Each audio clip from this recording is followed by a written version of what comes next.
memastikan bahwa ini adalah bentuk perampasan tanah oleh negara. Daftar proyek strategis nasional di Papua, yakni bahwa masyarakat adat Salit, suku-suku yang ada dengan tegas menyatakan menolak proyek strategis nasional jadi khusus cetak sawah dan juga swasembada gula dan bioetanol. Dan kami juga ingin memastikan bahwa ini adalah bentuk perampasan tanah oleh negara karena aturan dan peraturan presidennya itu jelas dan itu diterbitkan oleh Presiden Republik Indonesia dengan tidak menghargai hak-hak masyarakat adat. Catat itu ya, ini banyak media. Kami siap bertanggung jawab atas kami punya pernyataan. Dan selanjutnya bahwa segera tarik mundur pelibatan TNI yang hari ini sedang bekerja di sana, yang membuat masyarakat ini merasa trauma. Kita memahami konteks Papua. Papua itu banyak pelanggaran HAM. Masyarakat trauma dengan kondisi masyarakat kondisi kehadiran dari TNI di sana. Plus Polri. Untuk itu hanya satu sikap kami masyarakat adat Papua bahwa mewakili dari masyarakat adat Pondok Digul dengan tegas menyatakan bahwa PT Jonin Group, PT Global Papua Abadi, PT Murni Nusantara Mandiri, dan 10 yang masuk dalam konsorsium PT Global Abadi termasuk PT Jonin Group dan semuanya segera keluar dan tinggalkan tanah adat masyarakat adat Masleu dan G. Itu sikap tegas dari masyarakat adat. Kami juga tegaskan bahwa Jakarta tidak boleh lagi mendengar ada perwakilan-perwakilan yang mengatasnamakan tokoh adat yang seakan-akan berasa bahwa itu adalah pemilik hak wilayah mereka. Tidak ada. Kita mengerti jelas tentang struktur kepemilikan wilayah adat, tanah adat. Yang hari ini Bapak-Bapak lihat ada 4 orang ini yang pemilik sah.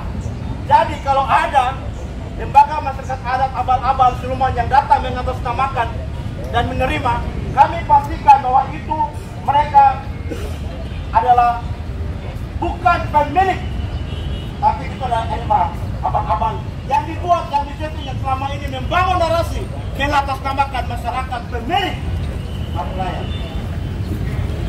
Yang kedua, tidak boleh lagi Jakarta mendengar ada tokoh-tokoh yang mengatasnamakan orang Papua yang merasa harus melepaskan tanah. Cara-cara seperti ini tidak boleh lagi. Catat, ini banyak media ya. Tidak boleh lagi ada yang mengatasnamakan masyarakat adat Merauke, mengatakan bahwa terima. Mereka hari ini yang tanah mereka sedang digusur ratusan hektar.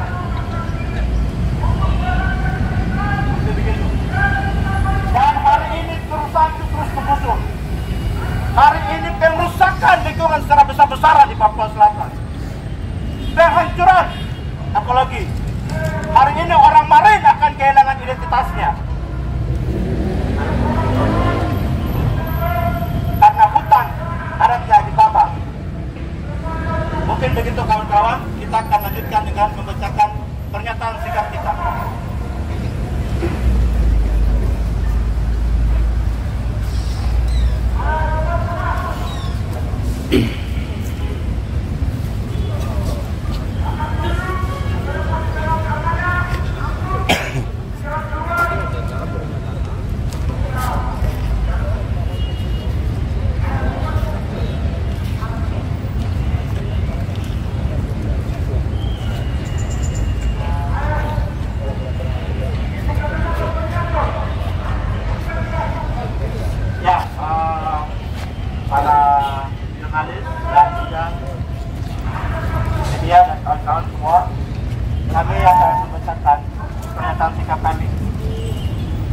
Solidaritas Merauke.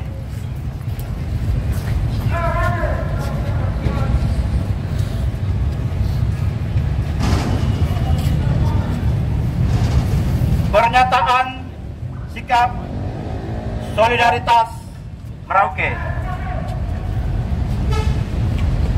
Kebijakan proyek strategis nasional atau PSN pengembangan pangan dan energi Merauke merampas hak hidup orang asli Papua dan meningkatkan krisis lingkungan.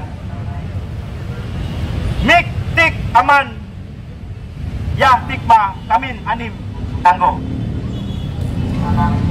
Pada November 2023, Menteri Koordinator Bidang Perekonomian Airlangga Hartarto menerbitkan Peraturan Menteri Koordinator Bidang Perekonomian Permenko nomor 8 tahun 2023 tentang perubahan keempat atas Permenko nomor 7 tahun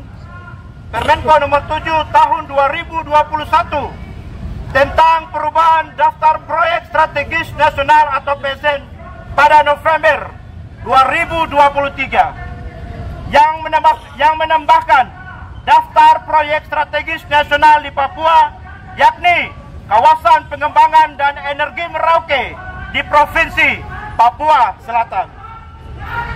Pemerintah mempromosikan dan merencanakan proyek PSN Merauke seluas 2 juta hektar pada kawasan sentra produksi pangan atau KSPP untuk proyek cetak sawah baru 1 juta hektar dan perkebunan tanaman tebu dan bioetanol.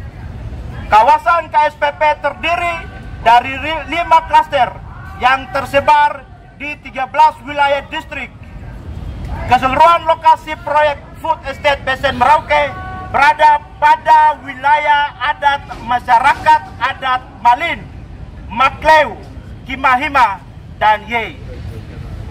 Diperkirakan lebih dari 50.000 penduduk asli yang berdiam di 40 kampung sekitar dan dalam lokasi proyek akan terdampak dari proyek PSN Merauke.